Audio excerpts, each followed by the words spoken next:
Welcome back. We're here with Kyle from Ridge and River in downtown Toledo, Ohio. Kyle, how are you? Great, thank you for being here. Happy to do this. Yes, I'm excited to chat. So you started Ridge and River about 7 years ago. Why get into the outdoor gear business? Yeah, I guess for me, it's like one part, I love ski. When my wife and I go on vacation, we always kind of tailor those vacations to doing stuff outdoors. We're not city people, so, not intense backpacking, but we always, are doing hiking and Yeah. getting outside and exploring. Um, from a business side of things, it's just kind of one of those markets that, from a brick and mortar perspective, I don't see it going away just because people need to come, touch, and feel it. From an e-commerce perspective, like, it's expensive gear, it's good gear. Yeah. So, kind of combining all of those elements together, it just seemed like a natural niche to get into.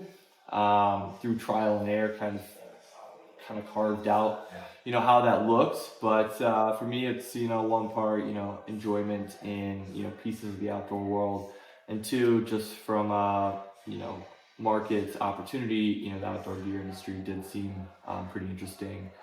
Really got into this specifically during COVID. Started it before COVID, but if you can imagine, during COVID, people could only do things outside Yeah. and only buy stuff on the internet. So for me, it really propelled us forward. And that's what ultimately led to me, leaving my corporate job. Yeah. And you went from selling online to opening up a brick and mortar store, which is kind of like different than the normal route. Mm-hmm. Why did you decide to do that? Yeah, there's a couple of reasons. One, brick and mortar stores aren't exactly the cheapest things to do. And as you probably have seen walking around, I didn't want to do it the wrong way. I wanted to kind of go all in, do it the right way, make it look nice, make it feel cool, like an independent gear store in Toledo. We have to be different, competing against REI, the bigger dogs in the world. Yeah. And having a thriving e-commerce business kind of supports that. Second side of it is, a lot of the brands we sell, there's a barrier to entry that require us to have a brick and mortar store. So for them to kind of live on our website and sell through our website, we needed to establish a physical presence.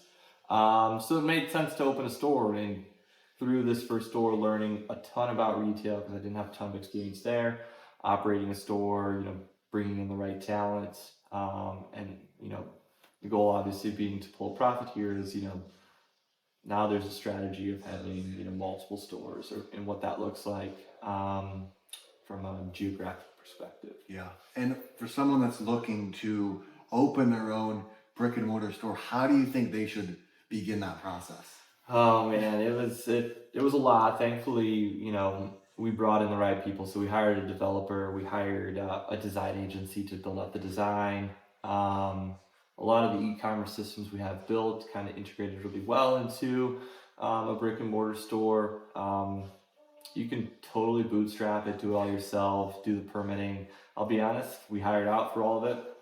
So I don't really have a ton of experience in the development and starting of it. Yeah. Just because, one of the pros of having a successful e-commerce business is you do have the capital to, just bring in a developer and say, I like this color, make it happen, and you show up the next day and it's done, Yeah. and your permitting's done.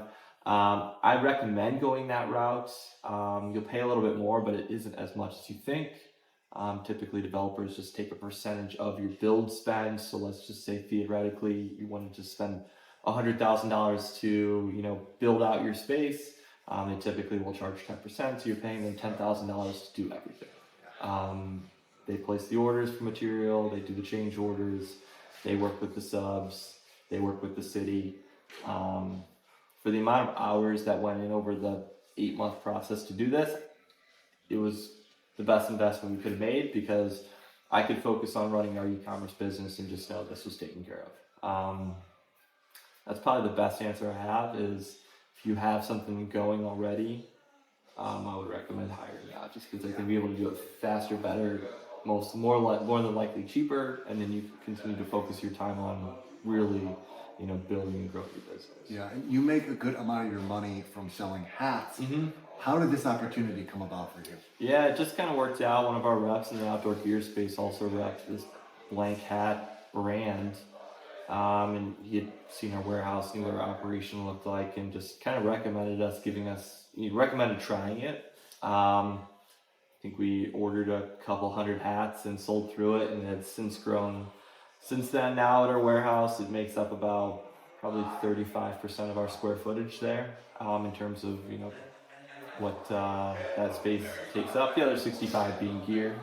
Um, but yeah, it's a really interesting side of the business. It's great because we control the entire shipping process. The customers in that world, it's a lot of like Etsy shops or even print shops, and for them they need product in a timely manner and done accurately, and that's kind of where we've niched ourselves out in that space. Um, for me, gear, hats, no matter what it is, I wanted to try to touch and control every piece of the process.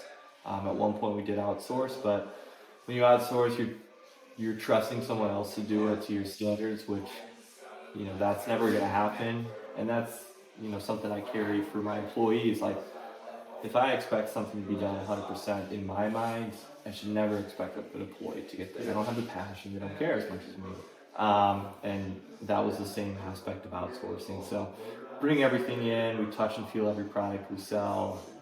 That way we can also control the branding. It goes in branded boxes, we can put inserts in um, for kind of post-sale asks. And yeah, it maybe costs a little more, but it allows us to just be more flexible and operate more efficiently. And you went full time in your business about 3 years ago.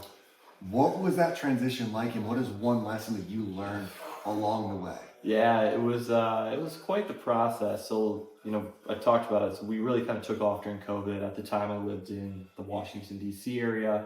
Had a small little 800 square foot warehouse that I was working out of.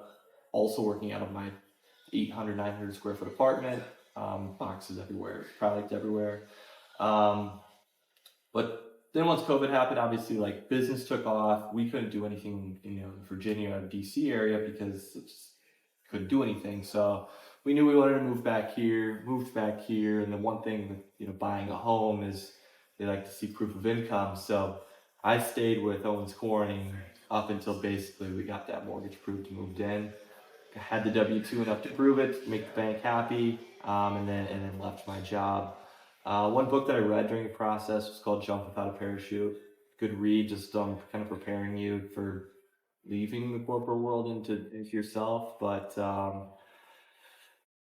I think most humans, or at least me, are wired to you're just gonna figure it out.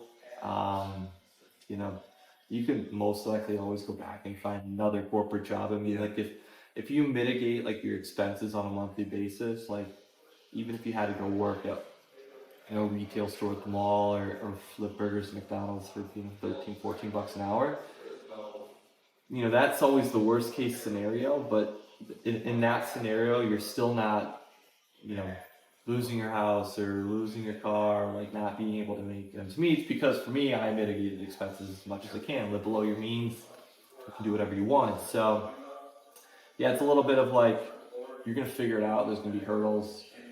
Go out there and figure out how to produce an income, and then obviously have all these kind of fallbacks if things happen. But it surely was done strategically. The business was at a point where it was essentially replacing my income, so I basically just left Owens Corning and had a job lined up, that was paying me the same. But obviously, there's always that risk. So yeah, build up savings. I think I built up like 6 months of savings. I figured out what my least monthly expenses were and had that number, and then multiplied it by 6. And then obviously my wife is working, so she realistically could have covered everything up. But yeah, I think the biggest thing is you have to be comfortable with just like living below your means for a little bit, understanding like you don't need the fancy car, you don't maybe need the fancy house.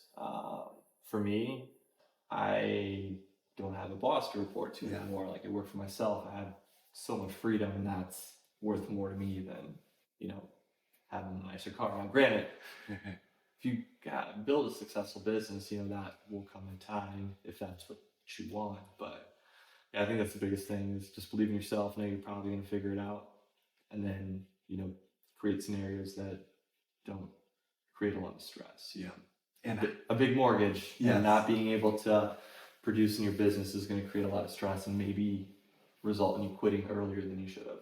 oh, for sure. And I love how you kind of took that, you you took the right steps, right? Like to make it a reality. You weren't like, hey, we're gonna quit my job day one. You're gonna be like, let's plan this out. Let's move back to Toledo. Let's do things to make this happen. And how important has your wife been to the success of the business? Oh yeah, I mean, I definitely pretty much owe her all of it because she, you know, in my mind when I was quitting my job, it's like, well, shit goes south, she's gonna be able to pick up our expenses that are with her income, so that obviously helps. But yeah, she's just like kind of another person I ask questions to for advice. There's some things I'll ask her and it'll be completely over her head because she doesn't understand anything in business the way I do. But yeah, definitely kind of a rock in all of it, and huge supporter, especially with opening the store. I mean, it was a lot of work, especially getting the store stocked. So she was here helping merchandise and all that because that was all new to me too.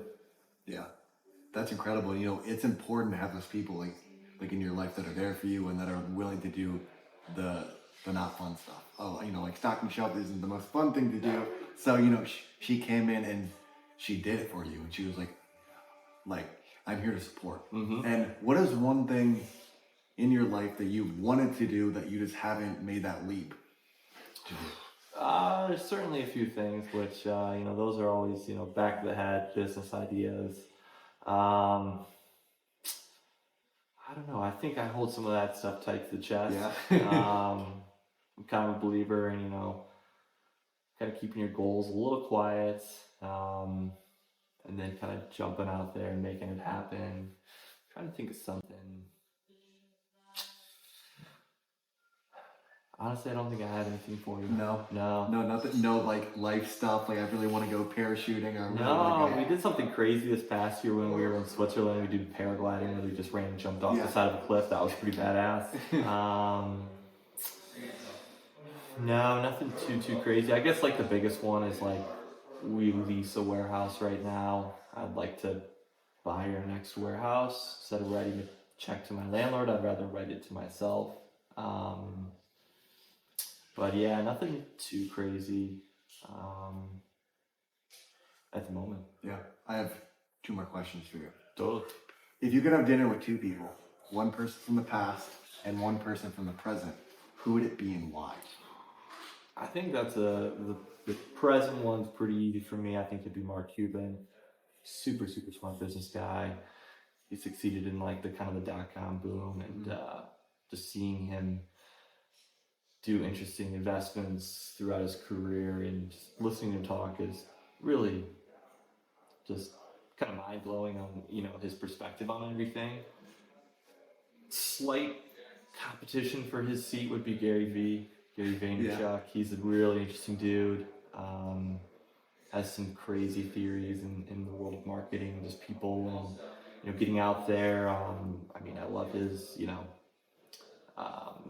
his 2-cent theory. I think it's called the $1.20, where you're leaving your 2 cents on 60 posts a day. I mean, that stuff works. It just takes a lot of effort, and you have to have it. From the past, that is a tough one.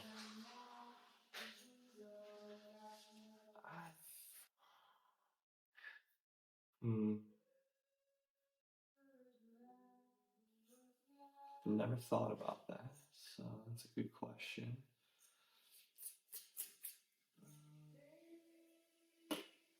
I'm gonna have to pass. Pass. No, nothing. First one that comes to your mind. I don't really think about that very often, so I'm kind of blanking on who is interesting. I mean, I don't know. I mean, Edison always is really intriguing just because he was an inventor, and he created 1,000 ways not to create the light bulb, and then found the right way in all his failures. It's always interesting. I enjoy failing. I mean, it's like a learning lesson. You figure out why that didn't work, and you can figure optimize it and do it again, and you'll do better. And there's always a learning lesson. In the world of business, it's constant failures, constant roadblocks, hurdles. it is not easy. If it was easy, everyone would do it, obviously. But yeah, that's probably who it would be cool to just sit down and be like, what was your mind on? Like, you're you're creating things that didn't exist.